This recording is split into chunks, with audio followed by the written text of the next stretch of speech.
નમસ્કાર વિદ્યાર્થી મિત્રો, ગુડ મોર્નિંગ. તો ધોરણ 9 વિષય વિજ્ઞાન અને ટેકનોલોજી ચેપ્ટર નંબર 8 તો ગતિ. તો આના વિશે આપણે આગળના વિડીયોની અંદર ચર્ચા કરી ગયા હતા. સંદર્ભ બિંદુ છે. સંદર્ભ બિંદુ કોને કહેવામાં આવે છે? કોઈ પણ પદાર્થનું મારે સ્થાન દર્શાવવું છે તો કોઈ પણ પદાર્થનું સ્થાન દર્શાવવા માટે સંદર્ભ બિંદુ હોય છે, એનો ઉપયોગ કરવો ફરજિયાત હોય છે, અનિવાર્ય હોય છે. તો એની આપણે એક ઉદાહરણની મદદથી ચર્ચા કરી ચૂક્યા છે. હવે એનાથી આગળ પાઠ્યપુસ્તકની અંદર આપણે કહેવામાં આવ્યું છે એ પ્રમાણે કે સુરેખ પથ પર ગતિ. શું કરવાનું છે? સુરેખ પથ પર ગતિ. એટલે કે જ્યારે પણ સુરેખ પથ પર, સુરેખ પથ એટલે પહેલા તો આપણને ખબર હોય સુરેખ પથ એટલે કે સીધો, અને ગતિનો સૌથી સાદામાં સાદો અને સરળમાં સરળ માર્ગ છે. શું કહેવાય? સુરેખ પથ પર ગતિ એટલે કે સાદામાં સાદો, સરળમાં સરળ શું કહેવામાં આવે છે? ગતિનો એક પ્રકાર કરવામાં આવે છે. યાદ રાખજો, સુરેખ પથ પર ગતિ એ ગતિનો સૌથી સાદોમાં સાદો અને સરળમાં સરળ કે સીધા માર્ગે ગતિ કરવાની છે. કોઈ વાંકચૂક કે એવું કાંઈ પણ છે નહીં, સીધા જ માર્ગે ગતિ કરવાની છે. તો આવો પથ છે સુરેખ પથ પર ગતિ. એટલે કે જ્યારે કોઈ પણ પદાર્થ આવા સુરેખ પથ પર ગતિ કરે છે તો શું હોય છે, કેવી રીતની ક્રિયાઓ થાય છે એની આપણે વાત કરવી છે. આ જે પોઈન્ટ છે એ પોઈન્ટને અનુલક્ષીને જ આપણે વાત કરવી છે. તો સુરેખ પથ પર ગતિ. તો જ્યારે સુરેખ પથ પર ગતિ કરવામાં આવે છે તો કેવી રીતની ગતિ હોય, એની સાથે સંકળાયેલી ભૌતિક રાશિઓ કઈ કઈ છે? તો યાદ રાખજો, એની સાથે સંકળાયેલી મુખ્ય બે રાશિઓ છે. સુરેખ પથ પર જ્યારે કોઈ પદાર્થ ગતિ કરતો હોય ત્યારે એની સાથે સંકળાયેલી મુખ્ય બે રાશિઓ છે. એક છે અંતર, બીજું છે સ્થાનાંતર. તો પહેલા તો આપણને એ ખબર હોવી જોઈએ અંતર એટલે શું, સ્થાનાંતર એટલે શું. બંનેના એકમો પણ આપણને ખબર હોવી જોઈએ. અંતર છે તો અંતરનો એકમ શું છે, સ્થાનાંતર છે તો સ્થાનાંતરનો એકમ શું છે. તો આવી જે બેઝિક માહિતી છે પહેલા એના વિશે આ સુરેખ પથ પર ગતિ સમજતા પહેલા આપણને ખબર હોવી જોઈએ. તો આપણે ત્યાંથી શરૂઆત કરીએ કે અંતર અને સ્થાનાંતર કોને કહેવામાં આવે છે અને તેનો એસઆઈ એકમ પણ તમારે જણાવવાનો છે. તો ખાસ કરીને યાદ રાખજો કે અંતર અને સ્થાનાંતર એટલે શું, તેમના એસઆઈ એકમો પણ જણાવો. તેમના એસઆઈ એકમો પણ શું કરવાના છે? આપણે જણાવવાના છે. તો ખાસ કરીને યાદ રાખજો અંતર કોને કહેવાય, સ્થાનાંતર કોને કહેવામાં આવે છે. તો સૌપ્રથમ આપણે વાત કરીશું અત્યારે અંતરની. તો અંતર સૌપ્રથમ કોને કહેવામાં આવે છે એની વાત કરવી છે. તો કહેવામાં આવે છે કે આપેલ સમયગાળામાં ગતિ કરતો પદાર્થ છે એને કાપેલા ગતિપથની જે કુલ લંબાઈ હોય, આપેલા કોઈ પણ પદાર્થે આપેલા ચોક્કસ સમયગાળાની અંદર કાપેલા જે અંતર હોય છે, કાપેલા જે કુલ ગતિપથ છે ને ગતિપથનું કુલ જે લંબાઈ હોય છે, આ ગતિપથની કુલ લંબાઈને શું કહેવામાં આવે છે? અંતર કહેવામાં આવે છે. ઉદાહરણ તરીકે હું તમને આ એક સાદો અને સિમ્પલ માર્ગ દર્શાવું છું. સમજી લ્યો કે અત્યારે આ જે સ્થાન છે આ છે નવા બસ સ્ટેન્ડ. શું છે? નવા બસ સ્ટેન્ડ છે. આ શું કહેવાય? સંદર્ભ બિંદુ આપણે અત્યારે ગણી શકીએ. હવે નવા બસ સ્ટેન્ડ થી રાજકોટ, આ શું છે? રાજકોટ. સમજી લો આ 65 કિલોમીટર અંતર છે. કેટલું? નવા બસ સ્ટેન્ડ થી લઈને રાજકોટના બસ સ્ટેન્ડ સુધીનું જે અંતર છે એ 65 કિલોમીટર છે. કેટલા કિલોમીટર છે? 65 કિલોમીટર છે. તો જો કોઈ પણ પદાર્થ છે આપેલા સમયગાળામાં, એટલે કે ચોક્કસ જે સમયગાળો તમને આપેલો છે એ આપેલા સમયગાળામાં કાપેલી કુલ ગતિપથની લંબાઈ, એટલે અહીંથી અહીંયા સુધીનું અંતર, આ શું કહેવાય? એનો ગતિપથ. અને આ ગતિપથની શું કહેવાય? કુલ લંબાઈ. આ જે માર્ગ છે એ ગતિપથની કુલ લંબાઈ કહેવાય. શું કહેવામાં આવે છે? ગતિપથની કુલ લંબાઈ. અને ગતિપથની આ જે કુલ લંબાઈ છે તો ગતિપથની આ કુલ લંબાઈને શું કહેવામાં આવે છે? અંતર કહેવામાં આવે. ટૂંકમાં એવું કહી શકાય કોઈ પણ પદાર્થે અહીંથી અહીંયા જેટલું અંતર કાપ્યું છે તો અહીંથી અહીંયા જેટલું અંતર શું કહેવાય? 65 કિલોમીટર છે. એટલે કે ગતિપથની કુલ લંબાઈ 65 કિલોમીટર છે અને ગતિપથની કુલ લંબાઈ જેટલી હોય એટલું શું કાપેલું કહેવાય? એને અંતર કાપેલું છે તેમ કહેવામાં આવે છે. તો યાદ રાખજો કે આપેલા સમયગાળામાં ગતિ કરતા પદાર્થે કાપેલા ગતિપથની કુલ લંબાઈને અંતર આપણે કહેતા હોઈએ છીએ. કે શું કહેવામાં આવે છે કે આપેલા સમયગાળામાં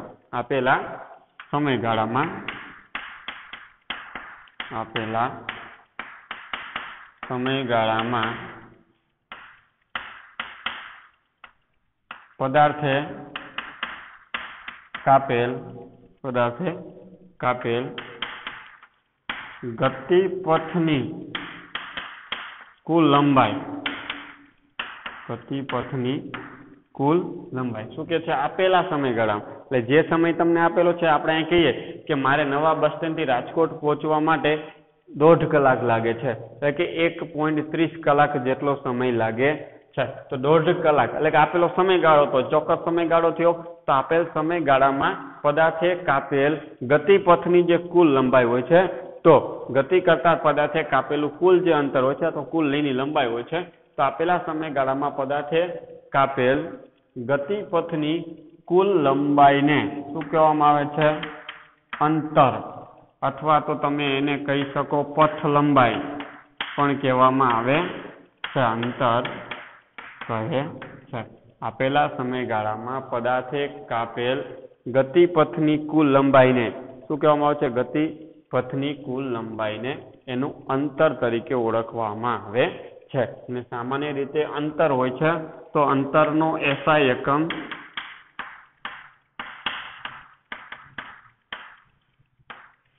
મીટર છે.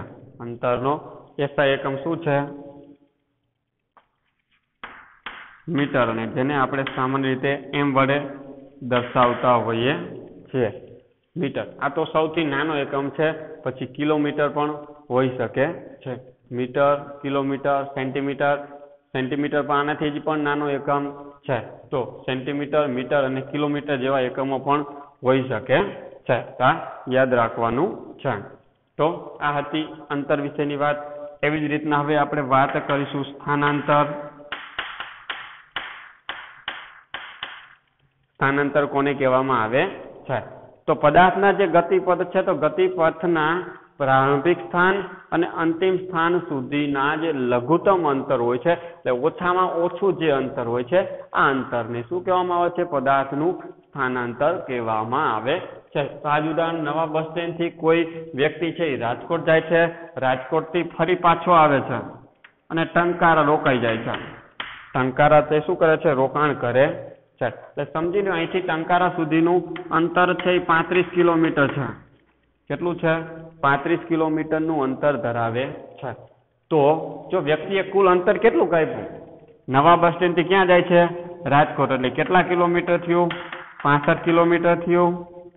રાજકોટ થી ફરી પાછો ટંકારા આવે છે, તો એ કેટલા કિલોમીટર અંતર કાપ્યું? ફરી પાછું રાજકોટ થી અહીંયા ટંકારા સુધીનું અંતર કેટલું છે? આ સાઈડ તો 35 છે, આ સાઈડ કેટલું હોય? તો 30. કેટલું હોય? 30 કિલોમીટર. તો ટોટલ અંતર એને કેટલું કાપ્યું કહેવાય? 5, 6 ને 3 9, 95 કિલોમીટર અંતર કાપ્યું.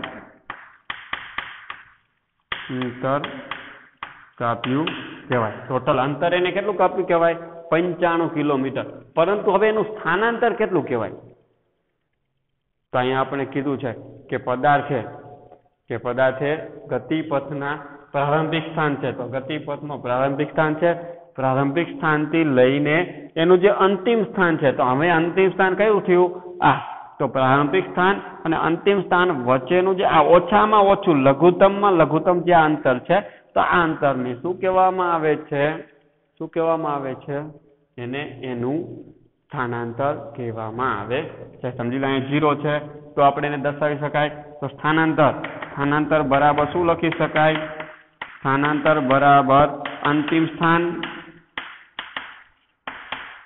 માઇનસ પ્રારંભિક સ્થાન.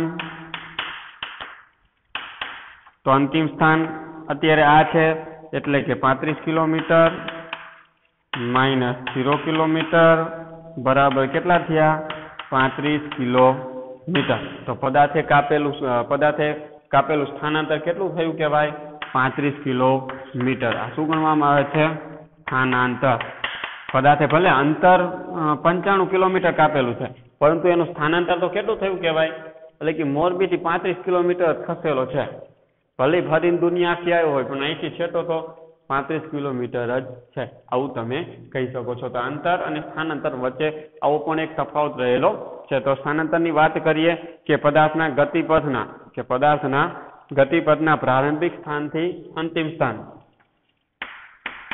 કે પદાર્થના ગતિપથના પ્રારંભિક સ્થાનથી અંતિમ સ્થાન વચ્ચેના અથવા સુધીના, શું એ વચ્ચેના પદાર્થના અંતિમ સ્થાન સુધીના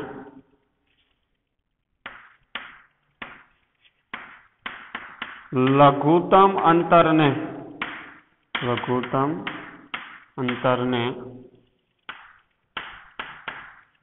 પદાર્થનું સ્થાનાંતર કહે છે. યાદ રાખજો, પદાર્થના ગતિપથના પ્રારંભિક સ્થાન, પ્રારંભિક સ્થાન કયું હતું? નવા બસ સ્ટેન્ડ. આ શું કહેવાય? એનું પ્રારંભિક સ્થાન છે. પ્રારંભિક સ્થાન એટલે કે પ્રારંભિક સ્થાનથી અંતિમ સ્થાન સુધીનું. તો અંતિમ સ્થાન તરીકે અહીં આપણે અત્યારે ટંકારા છે અંતિમ સ્થાન. તો સુધીના જે લઘુત્તમ અંતર, લઘુત્તમ એટલે કે ઓછામાં ઓછું, તો આ બંને વચ્ચેનું જે ઓછામાં ઓછું અંતર છે એને શું કહેવામાં આવે છે? પદાર્થનું સ્થાનાંતર કહેવામાં આવે છે. આ બાબત ખાસ કરીને આપણને યાદ હોવી જોઈએ. અને સ્થાનાંતર છે તો સ્થાનાંતરનો SI એકમ પણ શું હોય છે? મીટર જ હોય છે. એટલે કે સ્થાનાંતરનો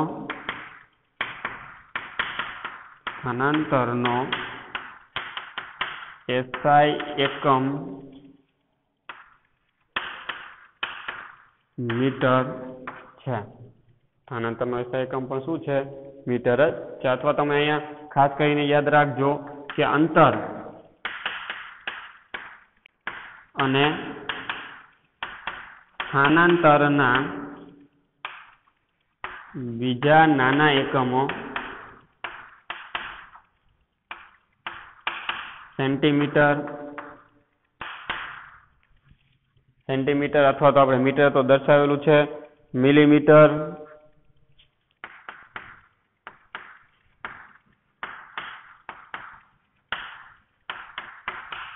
કિલોમીટર,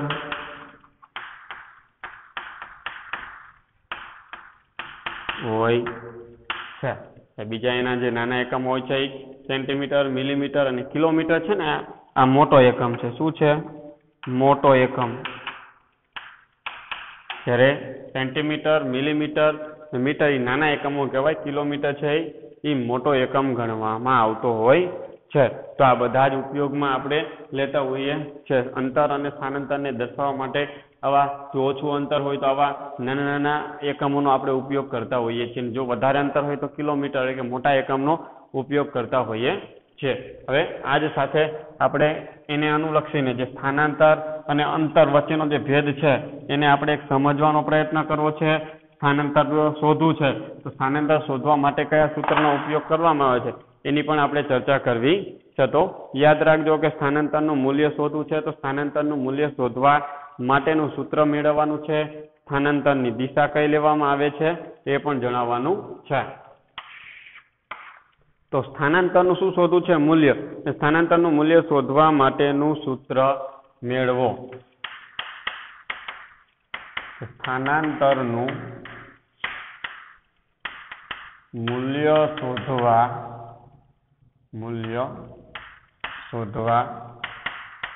માટેનું સૂત્ર મેળવો. શું કરવાનું છે? સ્થાનાંતરનું મૂલ્ય શોધવું છે. એટલે કોઈ કયા પદાર્થે કેટલું સ્થાનાંતર કયું છે તેના માટેનું સૂત્ર કયું હોય એ મેળવવું છે. અને સ્થાનાંતરની દિશા કઈ લેવામાં આવે છે તે જણાવો. અને સ્થાનાંતરની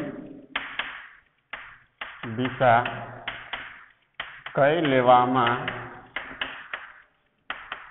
આવે છે તે જણાવો. એટલે પદાર્થ છે એ કઈ દિશામાં સ્થાનાંતર કરે છે એ પણ આપણે જણાવવાનું છે. તો પહેલા તો આપણે સ્થાનાંતરનું મૂલ્ય શોધવું છે. તો સ્થાનાંતરનું મૂલ્ય શોધવા માટે કયા સૂત્રનો આપણે ઉપયોગ કરીએ છે, તો એ સૂત્ર મારે મેળવવું છે. તો સૂત્ર હું કેવી રીતના મેળવી શકું એની વાત.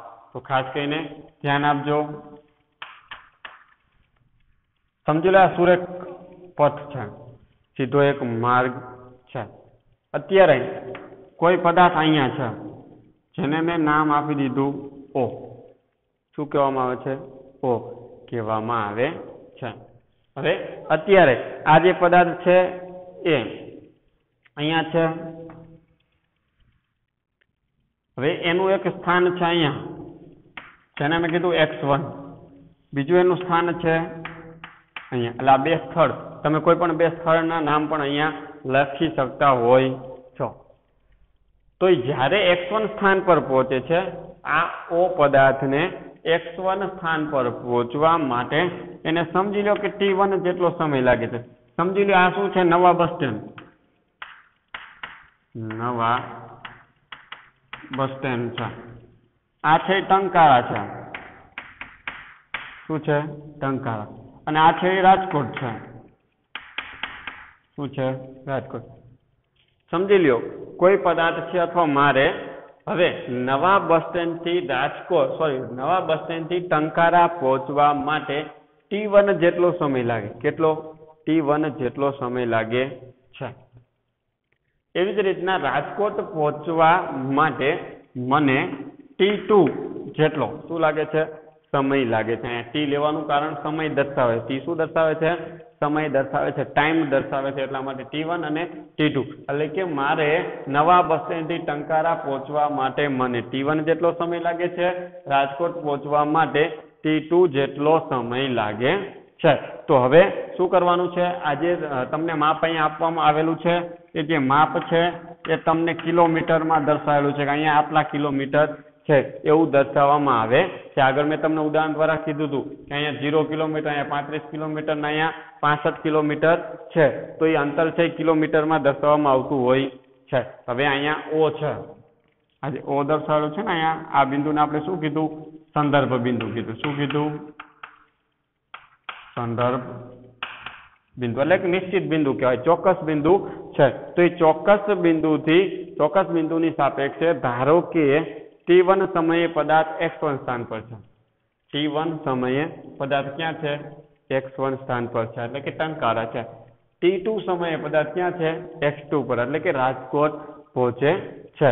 તો યાદ રાખજો, એક નિશ્ચિત સંદર્ભ બિંદુ O ની સાપેક્ષે શું કરે છે? ધારો કે t1 સમયે પદાર્થ x1 સ્થાન પર છે ને t2 સમયે પદાર્થ x2 સ્થાન પર છે. તો એક નિશ્ચિત શું છે? એક નિશ્ચિત પદાર્થ છે, એક નિશ્ચિત સંદર્ભ બિંદુ, એક નિશ્ચિત સંદર્ભ બિંદુ. સંદર્ભ બિંદુ તરીકે કોણ લીધો છે? O. એક નિશ્ચિત સંદર્ભ બિંદુ O ની સાપેક્ષે ધારો કે જો આની સાપેક્ષે ધારો કે t1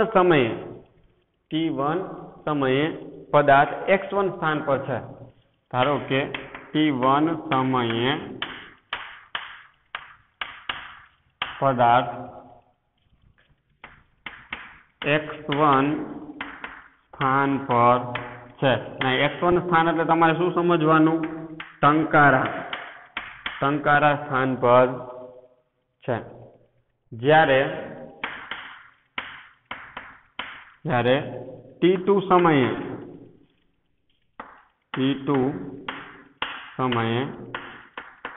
પદાર્થ x2 એટલે રાજકોટ સ્થાન પર છે.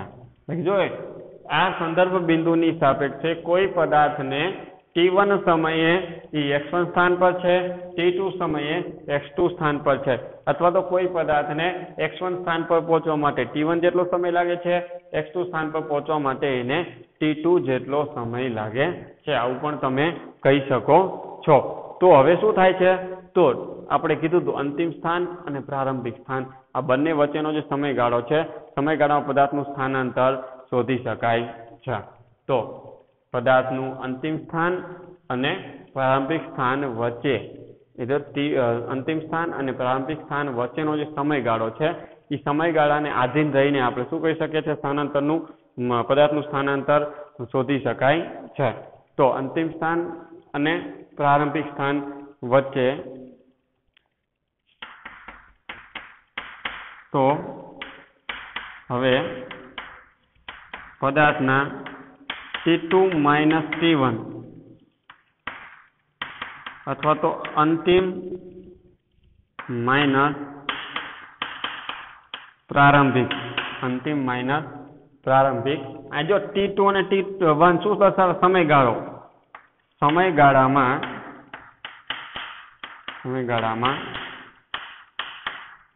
પદાર્થનું સ્થાનાંતર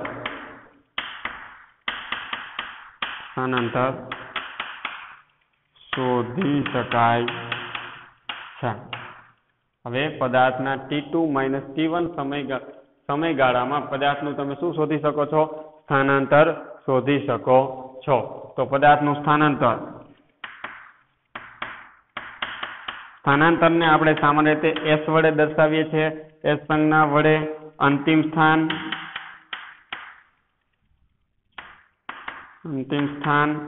માઇનસ પ્રારંભિક સ્થાન.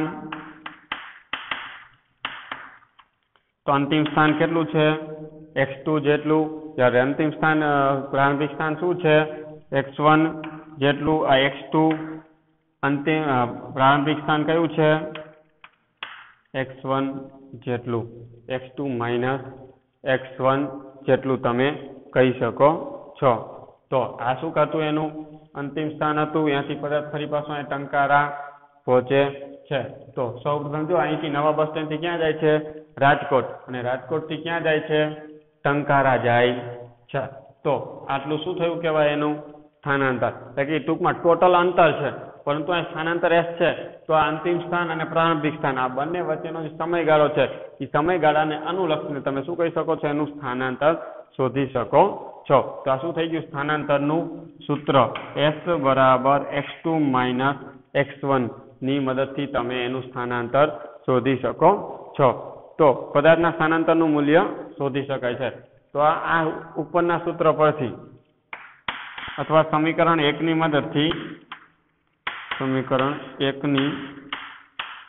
મદદથી પદાર્થનું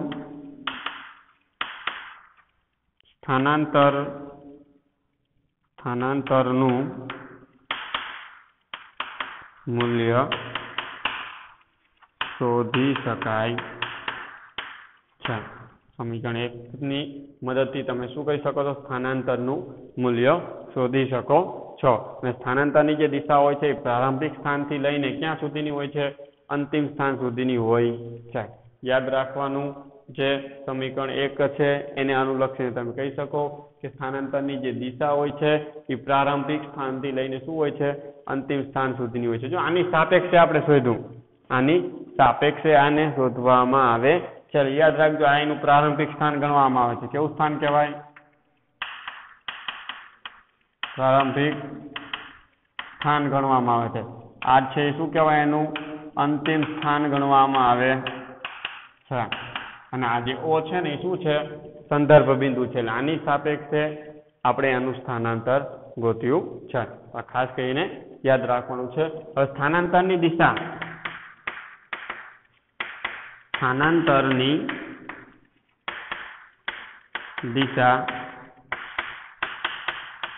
પ્રારંભિક સ્થાનથી અંતિમ સ્થાન, પ્રારંભિક સ્થાનથી કયા સ્થાન તરફ અંતિમ સ્થાન તરફ હોય છે.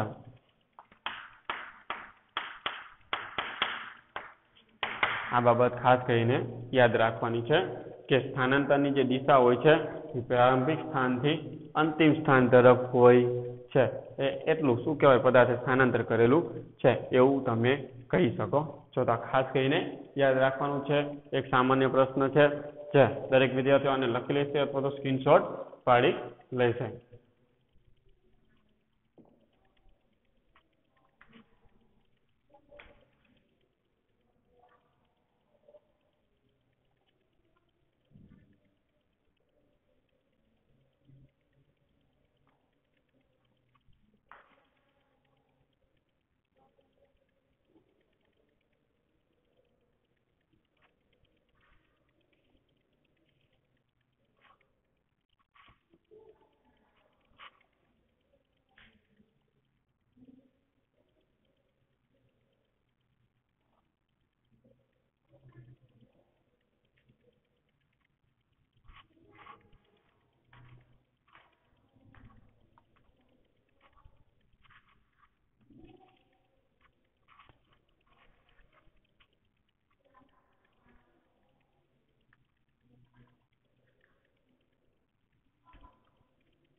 દરેક વિદ્યાર્થીઓને લખાઈ ગયું હશે તેવી આશા રાખું છું.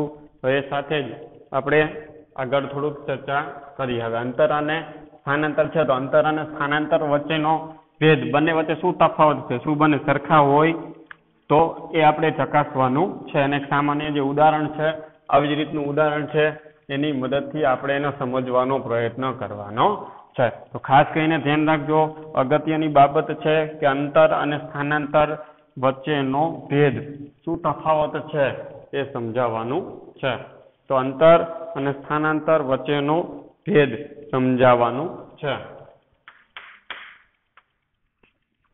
કે અંતર અને સ્થાનાંતર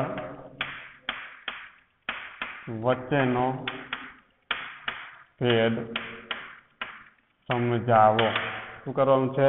અંતર અને સ્થાનાંતર વચ્ચેનો ભેદ સમજાવવાનો છે. પહેલા તો આપણને ખબર હોય છે અંતર અને સ્થાનાંતર છે એ આપણને ખાસ કરીને જે ગતિનો જે પ્રકાર, સરળ પ્રકાર છે, સુરેખ પથ પર ગતિ. તો સુરેખ પથ પર ગતિ છે એ ગતિનો શું એ સૌથી સાદામાં સાદો અને સરળ પ્રકાર ગણવામાં આવે છે. કે ગતિનો સરળમાં સરળ, સાદામાં સાદો પ્રકાર એટલે કે સુરેખ પથ પર ગતિ છે. ગતિનો સૌથી સાદામાં સાદો પ્રકાર એટલે સુરેખ પથ પર ગતિ છે. ગતિનો સૌથી સાદામાં સાદો અને સરળમાં સરળ પદાર્થ એટલે શું છે? સુરેખ પથ પર થતી ગતિ ગણવામાં આવે છે, સાદામાં સાદો પ્રકાર ગણવામાં આવે છે. તો હવે આપણે શું કરવાનું છે? ઉદાહરણ દ્વારા સમજ મેળવવાની છે. ઉદાહરણ તરીકે સમજી લો, આ સુરેખ પથ પર છે. શું છે? સુરેખ પથ છે. અહીંયા સૌપ્રથમ હું આના કિલોમીટર દર્શાવી દઉં કે 0 કિલોમીટર છે, અહીંયા 5, 10, 15, 20, 25, 30, 35, 40, 45, 50, 55, 60, 65 આવી રીતના કિલોમીટર તમે દર્શાવી શકો છો. આ શું દર્શાવે છે? કિલોમીટર. આ જે બધા મૂલ્યો છે શેમાં આપેલા છે? કિલોમીટરની અંદર આપેલા છે. સમજી લ્યો કોઈ પણ એક પદાર્થ છે જે અહીંયા છે ઓ મેં કીધી દીધું. શું કીધું હતું? ઓ એને કહેવામાં આવે છે. અને આ ઓ છે એને આપણે હું કહી દઈશ નવા બસ સ્ટેન્ડ. નવા બસ સ્ટેન્ડ. ના ઓ છે એને કહેવામાં આવે છે સંદર્ભ બિંદુ. શું કહેવાય? સંદર્ભ બિંદુ ગણવામાં આવે છે. હવે સમજી લ્યો કે કોઈ એક પદાર્થ છે. હવે આ અલગ અલગ સ્થાને શું કરે છે? અલગ અલગ સ્થાને પોતાનો સ્ટોપ કરતા હોય છે. તો સમજી લો કે કોઈ પદાર્થ છે અહીંયા છે. પછી કોઈ એક પદાર્થ છે એ તમને કહેવામાં આવ્યું છે કે અહીંયા છે. કોઈ એક પદાર્થ છે અહીંયા છે. આ ત્રણ પદાર્થના શું છે? અલગ અલગ સ્થાન છે. કોઈ પણ એક વ્યક્તિ છે એ આ સ્થાનથી લઈને સૌપ્રથમ અહીંયા સુધી જાય છે. એટલે સમજી લો આને મેં નામ આપી દીધું એ. શું નામ આપ્યું? એ. એટલે કે સૌપ્રથમ કોઈ વ્યક્તિ છે એ ક્યાં જાય છે? નવા બસ સ્ટેન્ડથી રાજકોટ જાય છે. ક્યાં જાય છે? નવા બસ સ્ટેન્ડથી રાજકોટ જાય છે. ત્યારબાદ ત્યાંથી ક્યાં આવે છે? આ સમજી લો ટંકારા છે. શું છે? ટંકારા આવે છે. આને હું કહી દઉં બી. ત્યારબાદ ટંકારાથી આવે છે લજાઈ. ક્યાં આવે છે? લજાઈ આવે છે. એને હું કહી દઉં છું સી. સૌપ્રથમ કોઈ પદાર્થ છે એ નવા બસ સ્ટેન્ડથી લઈને રાજકોટ જાય છે. રાજકોટથી ટંકારાથી પસાર થઈને લજાઈ સુધી પહોંચે છે. તો આ શું છે? ઓ, સી, બી, એ પદાર્થના અલગ અલગ સ્થાન છે. આ ઓ છે એ અહીંયા શું છે? સંદર્ભ બિંદુ તરીકે લેવામાં આવે છે. તો પદાર્થ છે તેની ગતિની શરૂઆત ઓ બિંદુથી. જો કોઈ પણ પદાર્થ છે એની ગતિની શરૂઆત ક્યાંથી કરે છે? ઓ બિંદુથી કરે છે. એટલે કે ઓ બિંદુથી શરૂ કરે છે ને જેને શું કહેવામાં આવે છે? સંદર્ભ બિંદુ કહેવામાં આવે છે. કે અહીં પદાર્થ એ ગતિની શરૂઆત ઓ બિંદુ એટલે કે નવા બસ સ્ટેન્ડથી શરૂ કરે છે. અહીંયા પદાર્થ છે ગતિની શરૂઆત શું? ઓ બિંદુ એટલે કે નવા બસ સ્ટેન્ડથી ગતિની શરૂઆત કરે છે. અને જેને શું કહેવામાં આવે છે? જેને સંદર્ભ બિંદુ કહે છે. આ યાદ રાખવાનું. પદાર્થ છે એ ઓ બિંદુથી ગતિની શરૂઆત કરે છે એટલે કે નવા બસ સ્ટેન્ડથી ગતિની શરૂઆત કરે છે. એટલે કે એને શું કહેવામાં આવે છે? સંદર્ભ બિંદુ કહેવામાં આવે છે.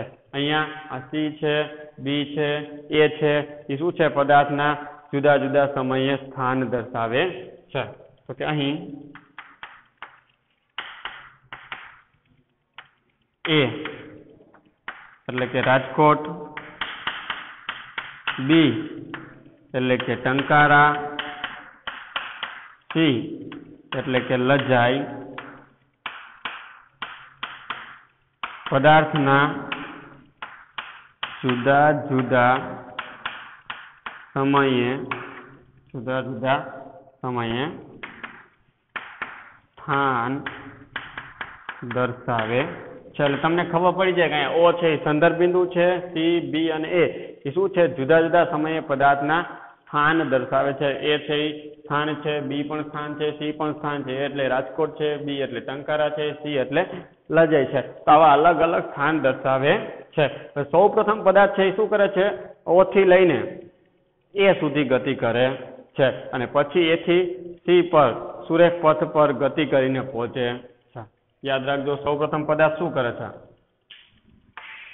અહીંયા ધ્યાન આપજો કે સૌપ્રથમ પદાર્થ છે ઈ O થી A સુધી પહોંચે છે ક્યાં પહોંચે છે O થી લઈને A સુધી પહોંચે છે એટલે કે સુરેખ પથ પર પહોંચે છે અને પછી ફરી પાછો A થી C સુધી પહોંચે છે કે અહીં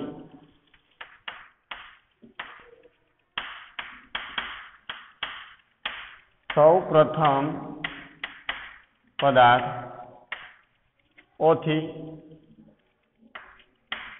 A સુધી પહોંચે છે અને પછી A થી C સુધી પહોંચે છે પહેલા પદાર્થ ક્યાંથી ક્યાં સુધી આવે છે O થી A સુધી એટલે કે નવા બસ સ્ટેન્ડ થી રાજકોટ આવે છે અને રાજકોટ થી ફરી પાછો ક્યાં આવે છે લજ્જાઈ સુધી આવે છે એટલે કે પહેલા અહીં લખી દઉં પહેલા નવા બસ સ્ટેન્ડ થી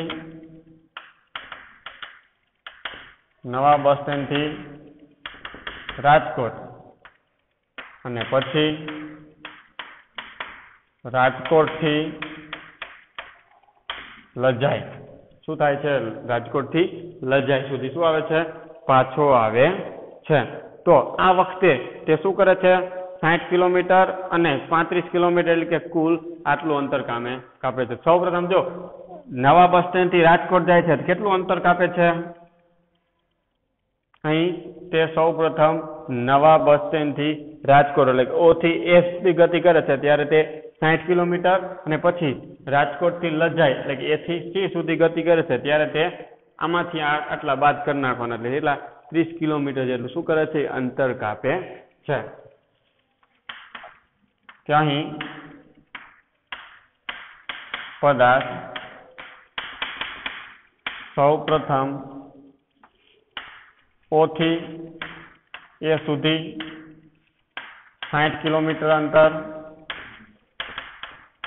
O થી A સુધી કેટલું અંતર કાપે છે 60 કિલોમીટર અંતર અને પછી A થી C સુધી એટલે A થી C સુધી આમાંથી આને બાદ કરી નાખો 60 - 30 એટલે કે 30 કિલોમીટર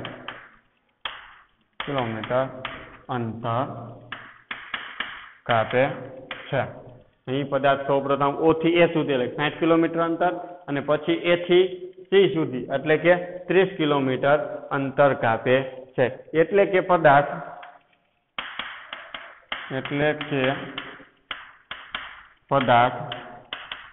કુલ પહેલા કેટલું અંતર કાપ્યું કુલ 60 વત્તા પછી કેટલું કાપ્યું 30 કિલોમીટર બરાબર 90 કિલોમીટર અંતર કાપે છે એટલે કે પદાર્થ કુલ 60 વત્તા 30 બરાબર 90 કિલોમીટર શું કરે છે ટોટલ અંતર કાપે છે એટલે કે પદાર્થે કાપેલું કુલ અંતર કેટલું પેલા નવા બસ સ્ટેન્ડ થી રાજકોટ અને રાજકોટ થી લજાઈ તો નવા બસ સ્ટેન્ડ થી રાજકોટ નું અંતર 60 અને રાજકોટ થી લજાઈ નું અંતર 30 એટલે કે ટોટલી કેટલું અંતર કાપે છે 90 કિલોમીટર અંતર કાપે છે અને જેને શું કહેવામાં આવે છે પથ લંબાઈ પણ કહેવામાં આવે છે આમ પદાર્થ દ્વારા કપાયેલું કુલ અંતર પદાર્થ દ્વારા કપાયેલું કુલ અંતર 90 કિલોમીટર છે જેને પથ લંબાઈ પણ કહેવાય શું કહેવાય પથ લંબાઈ પણ કહેવામાં આવે છે એટલે પદાર્થ દ્વારા કપાયેલું કુલ અંતર કેટલું છે અહીંયા 90 કિલોમીટર છે હવે અંતરને દર્શાવવા માટે માત્ર સંખ્યાત્મક મૂલ્ય જો અહીંયા બધા આપણે આંકડા જ લીધા છે કે અંતર દર્શાવવું છે તો અંતરને દર્શાવવા માટે માત્ર ને માત્ર આપણે આંકડાઓનો ઉપયોગ કરીએ છીએ એટલે સંખ્યાત્મક જ રજૂઆત કરવામાં આવે છે એમાં કોઈ દિશાની જરૂરિયાત હોતી નથી દિશાની જરૂરિયાત લેવામાં આવતી નથી તો એટલે કે ભૌતિક રાશિના સંખ્યાત્મક મૂલ્યને તેનું માન કહેવામાં આવે છે તો અહીંયા આપણે લખી શકાય કે અંતરને દર્શાવવા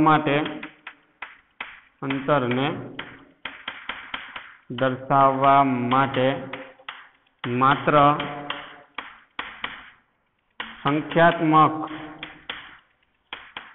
મૂલ્ય જ લેવામાં આવે છે. દિશા લેવામાં આવતી નથી અથવા દિશા જોવામાં આવતી નથી. કઈ દિશામાં અંતર કાપે છે એ જોવામાં આવતું નથી. તો આ હતી અંતરની વાત. હવે આપણે વાત કરીશું સ્થાનાંતર. તો હવે પદાર્થનું જે પ્રારંભિક સ્થાન છે આ શું કહેવાય? એનું પ્રારંભિક સ્થાન છે. પ્રારંભિક સ્થાન O અને અંતિમ સ્થાન C વચ્ચેનું જે અંતર છે એ અંતરને પદાર્થનું શું કહેવામાં આવે છે? સ્થાનાંતર કહેવામાં આવે છે. આને આપણે શું કહી શકીશું? પ્રારંભિક સ્થાન. અને શું કહેવામાં આવે છે આપણે એનું? અંતિમ સ્થાન. અહીંયા સુધી પદાર્થ પાછો આવે છે ને, અહીંથી રાજકોટ ને રાજકોટથી લજાઈ સુધી આવે, આ શું કહેવાય? એનું અંતિમ સ્થાન. તો હવે સ્થાનાંતર માટેની વાત કરવાની છે.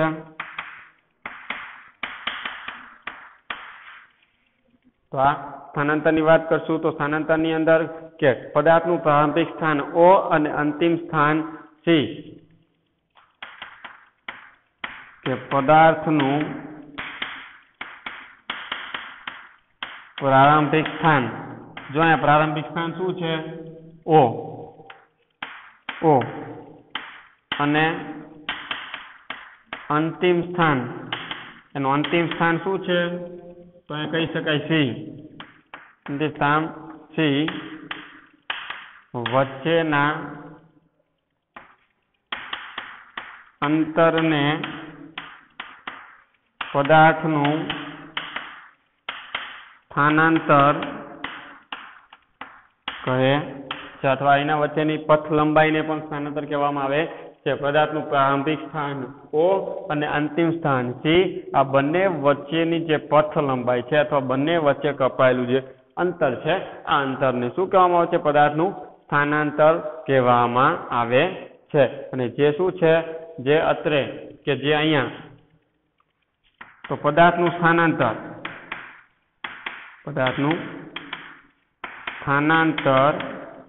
બરાબર અંતિમ સ્થાન. તો અંતિમ સ્થાન કયું છે? C માઇનસ પ્રારંભિક સ્થાન. આપણે આગળના પ્રશ્નની અંદર ભણી ગયા છીએ. પ્રારંભિક સ્થાન કયું છે? O. તો પદાર્થનું અંતિમ સ્થાન કેટલું છે? અહીંયા 30 માઇનસ પ્રારંભિક સ્થાન કેટલું છે? અહીંયા એનું 0. તો 30 માઇનસ 0 એટલે કે 30 કિલોમીટર. તો પદાર્થનું સ્થાનાંતર કેટલું થયું કહેવાય? 30 કિલોમીટર છે. તો અહીં